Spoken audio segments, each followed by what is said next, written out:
Dr. Miles Monroe's last message contained 4 keys to reaching your purpose. Recorded hours before his transition into glory, he left us with the formula for reaching your destiny. So stay tuned to hear this message, and at the end, we will examine some of the revelation within it. Here it is, the 4 keys to reaching your purpose. Dominate the earth through work. What is work? Becoming yourself. That means you were born with a gift that's supposed to bring order to the earth. When you find what you were born to do, it brings order to resources. Let me explain. God's strategy, Genesis 2. When the Lord God made the earth and the heavens, no shrub of the field had yet appeared on the earth, and no plant of the field had yet sprung up. And it tells us why. Because there was no rain. Why? Because God had not yet sent rain on the earth. There was no rain. Why? The rain would have caused the plants to grow out of the earth. God was ready for progress, development. He was ready for things to explode, but he withheld the rain, and it tells us why. Because there was no man to work the ground. God had a problem with management. He didn't want growth without management. He didn't want development without management. He didn't want things to just grow. You know, the difference between a forest and a garden is one of them is managed. God doesn't like bush, apparently. He likes garden. When you are chaotic, you repel resources. When you organize your life, you attract them. Can I put it another way? You want to write this down. This is very important. And that is, number 1, management is the primary goal of mankind. Number 2, whatever you fail to manage, you will lose. Number 3, God's primary measure of trusting you with material is management. And number 4, God will give to whoever effectively manages. And number 5, management attracts resources. And the big one, number 6, God will not give you what you pray for, only what you can manage. God heard your prayer all last year. I want $1 million. God said, I heard you. I heard you. But you can't manage tithing or $100. Oh God, I need $10 million. God said, 10 million? You can't manage your paycheck yet. In other words, don't pray for what you cannot manage. God will protect things from you. I'm speaking from my own personal experience. The more I am managing the pennies, God trusts me with dollars. And the more I manage the dollars, he trusts me with the hundreds. And when I manage the hundreds, he trusts me with the thousands. When I manage the thousands, he trusts me with the millions. In other words, God trusts you based on your management, not your prayer requests. You fast and you pray and you wonder why God's not responding. God's watching some other things. You ask God for a new house and you don't keep the one you're living in clean. You ask God for a car and God says you don't keep the motorbike clean. In other words, he checks management before he releases resources. It's not the request, it's the management ability he watches. Let me quote Jesus. If you cannot be trusted with little, who will trust you with more? In other words, it's so important for you to understand that management is more important than prayer, because management determines whether your prayer gets answered. If you cannot be faithful over other people's property, who will give you property of your own? I'm quoting Jesus.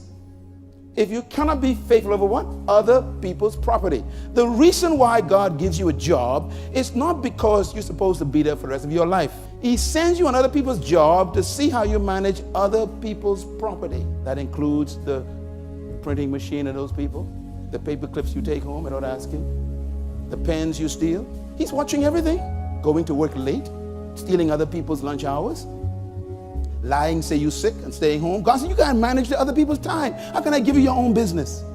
I want my own business. God said, you can't even keep a job. The reason why I gave you other people's property is to watch you to see if you can manage your own first. So once you prove you can manage theirs, then you know I'll trust you with your own, he says. Can you handle other people's money? Lawyers, contractors, don't get quiet on me now. You exist because you are the fulfillment of one of God's desires. You are the assignment in your generation. I was born to solve a problem in the world. So were you. I'm not better than you. I'm not a superior. I just found my problem. And my job is to help you find your problem. You were not born just to make a living, pay bills, and die. You were born to actually solve a problem on earth. And you are the solution. By the way, you get paid for the problems you solve. Write that down quick. You see, you don't work really for money, you know. You work for solutions. And then people pay you for solutions. Once you find the problem, you found your wealth. I'm hearing all these layoffs taking place, and layoffs. And I'm sitting there going, boy, these people are going to go crazy, because that was their life. If your job is your life, I mean, that's your life, then you got to really ask God for revelation fast. Say it with me, I am necessary. Say it loud. Shout it loud. In other words, you are not a mistake. You came to earth and we need you. Whatever you carry, we need. We have to help you find it though. You were born to solve a problem. And if you never find that problem, the problem still exists. The graveyard is filled with people who never solved the problem they were born to solve. One of my major jobs in life is to help you find it. The demand upon my life is directly tied to the problems I realize I have to solve. Third world leadership problems. That demand was created by the solution that I keep supplying. Don't look for money. Please, don't look for money. Money follows solutions. Why do you think Bill Gates is so rich? Computers used to be as big as this room. Did you know that? Yeah, Bill Gates used to work for IBM when they used to do DOS. Boy, I used to hate that stuff. I couldn't remember all them, formulas. And Bill Gates developed Microsoft in IBM. Took it to the board, and the board said it'll never work. So he resigned from IBM, went to his garage and built a computer with the software, and every IBM computer now carries his software. It could have been theirs, but they couldn't see beyond their own tradition. And what did he do? He solved a problem, richest man in the world. Your leadership is in the problem you were born to solve. I'm telling you, money follows solutions. Spend the next 3 weeks thinking about what I'm teaching right now. I want you to sit down the next 3 weeks, because you got 1 year about to leave you. You can let the next year be like this one. Staggering, wandering through life, trying to figure out whether you should retire. Let me tell you something. You better start thinking beyond your job. What is my gift? What is my strength? What is my uniqueness? What do I have that I can give the world? Let me go find the problem. Everybody say, be a business. I think this is the key, God wants you to be a business. Every problem is a business. Business is born when the solution to a problem is discovered. Your job is what they pay you to do. Your work is what you were born to do. Your job is your skill. Your work is your gift. You can be fired from your job. You can't be fired from your work. It's like trying to fire a bird from flying. If you tell a bird go away, he takes flight with him. Come on, give God a praise right there. You see, your gift goes with you. When I discovered my gift, I discovered I'll never be poor again. Why? Because poverty depends on what people think about you and your value of yourself. But when you have your gift, it doesn't matter where you land, bam, you could operate because your gift came with you. Life is bigger than your career. Your life is your call. Write this down, please. Whatever you were created to do and become, you possess it now. That means that whatever you were born to be is within you. God never places your future outside of you. Wherever you go, you carry it with you. Flight goes with the birds, swim goes with the fish, trees go with seeds. Your gift goes with you. In other words, whatever you were predestined to do is already prepared within you, and you came to this planet with your future trapped on the inside. I'm glad for that, because no one really controls your future. It's inside you, Paul. And all these years, the hidden stuff is still there. Maybe God sent some of you to this meeting just to reconnect you one more time to your real self. Tell your neighbor, you ain't saying nothing yet. Come on, say it like you believe it. You ain't saying nothing yet. Tell your neighbor, I'm going to manifest before I die. And you're going to be glad you sat next to me. Give God a hand for the manifestation of gifts. It will come to pass. Hallelujah. If people knew who you really were, they'd treat you differently. Huh? I mean, David's brothers cursed him. He came to bring them lunch. They had no idea he was the champion. Joseph's brother, They call him old dreamer, stupid. They tore his clothes off. In him was the guy who was going to save their life years later. You don't know who you're sitting next to. Tell your neighbor, you better shake my hand right now. Congratulate me. Every problem is a business. I'm going to close on this verse. Sow your seed in the morning. You know who wrote this? The richest man that ever lived. Normally, I would suggest to people, if you want to be successful, don't take advice from a failure. This guy was the richest man that ever lived. I figure you better listen to the fella. Here's what he says. Sow your seed in the morning, and in the evening, let not your hands be idle. He tells you why. Because you know not which one might prosper you, whether this one or that one or both. Lord have mercy. This is good advice. Let me explain what he means. He says, in the morning, go to work on your job. In the evening, work on your own business. See it there? In the morning, go to your job. In the evening, work on your work. In the morning, go to the job. In the evening, don't watch TV. Do you know that your future is after 5 p.m.? Please listen to me before I go. See, you don't understand. You build your life after you go home.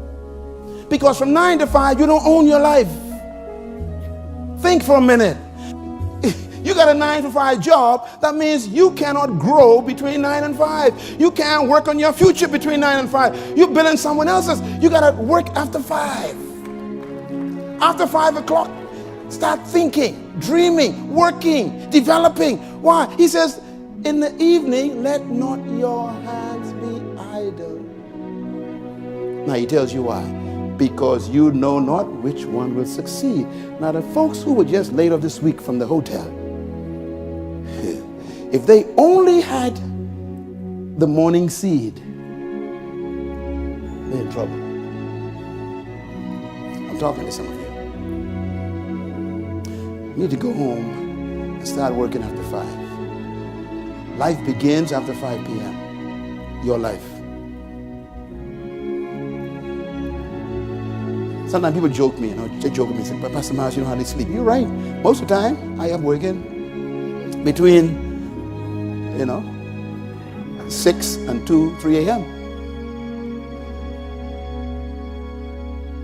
4 a.m. is easy for me to go to work. I'm just going to bed at 4 a.m. My wife will tell you, but because you can't build your future by going to bed for 8 hours. 8 hours times 7 is 56. That means you sleep 2 days every week. No, this is serious business. You never thought about it. You sleep 2 days every week. Most successful people build their lives while you are sleeping.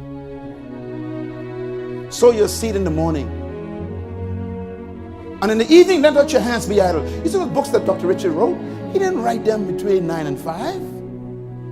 He probably was up late in the night working on, all Pastor Dave, working hard. I want to talk about me, oh my God.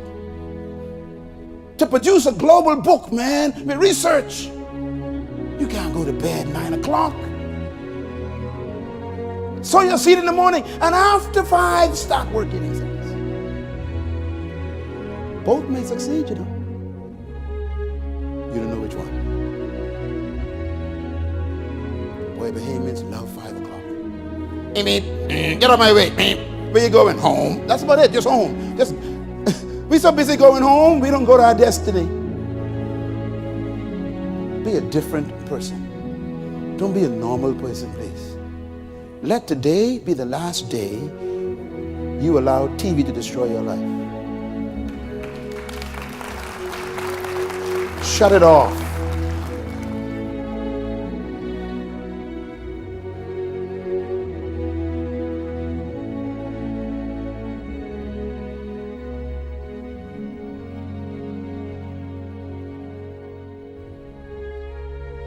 Four keys to reaching your purpose. The first thing is, be faithful with little, and if you do, you will be put over much. This is something that Dr. Miles Monroe touched on, but it primarily has its origin in what Jesus said. Luke chapter 16, verse 10. One who is faithful with little can also be faithful with much. It's so clear. Jesus taught a principle of faithfulness. Before you can be trusted to have new heights in your purpose and in your business and in your success, you must first prove to be faithful in that which is little. If you're looking to have a church, can you be faithful with one member? Can you be faithful with 3 members? If you are faithful with 3, if you are diligent with 3, you will see 300. If you are faithful with your home budget, then you can be faithful and manage a greater budget. God will give you something more expensive. When you are faithful with little, even with time, if you can manage a day, God will give you something greater. Faithfulness. Whoever is faithful with little can be trusted with much.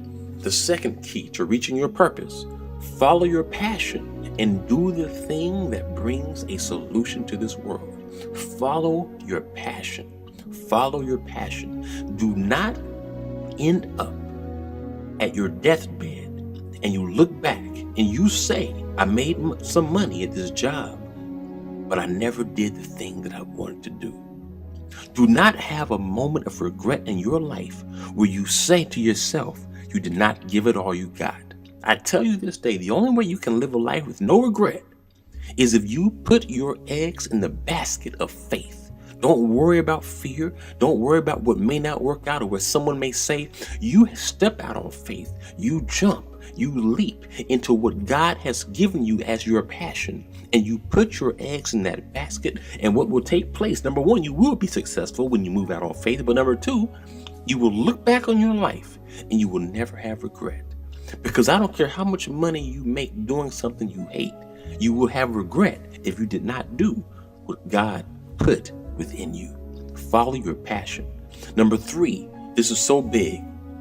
To be successful, to reach your purpose, you must pursue righteousness like your life depends on it, because it does. You cannot work for God. You cannot be successful in what God has put within you. You cannot reach your purpose, discover your purpose and your problem that you're going to solve in this world if you are not pursuing righteousness. That's number 1. And that is the reason why Jesus said in Matthew 6:33, but seek first the kingdom and his righteousness, God's righteousness, and all these things will be given to you as well. What things? The things that will bring what we need for a living. If you're going to tap into that good life, first you must seek the kingdom and you must seek God's righteousness. What does that mean? That means doing what you know to be right. Following the Spirit of God that is within you that tells you what's right. He speaks to your conscience. He tells you what you should be doing with your time. He tells you when you should be studying. He tells you what types of things you should avoid doing, sinful things. Some may not even be sinful, but may just be lazy, may be disruptive, may be distracting. Whatever it is God is telling you not to do, stop doing it. Whatever you know to do, do it. Seek righteousness because your life depends on it. This is the reason why we have to seek God diligently. Hebrews chapter 11, verse 6. Watch. He is the rewarder of those who diligently seek him. You want to be rewarded by God? Seek him with diligence. You're watching this video right now. That tells me you're seeking God. You know how many other videos you could be watching? You know what you could be doing with your time? But you are right now watching a video seeking the kingdom. You are doing exactly what God wants you to do. You're already on your way. Pursue righteousness. Number 4, work on your gift no matter your job. Dr. Miles Monroe said it best. Your future is after 5 p.m. You see, your job provides a means. It provides a living. It provides a wage. But your work, the thing you were born to do, is something that you must develop. And to do that, it takes time, which means after you get off of your job, you better get diligent on your assignment.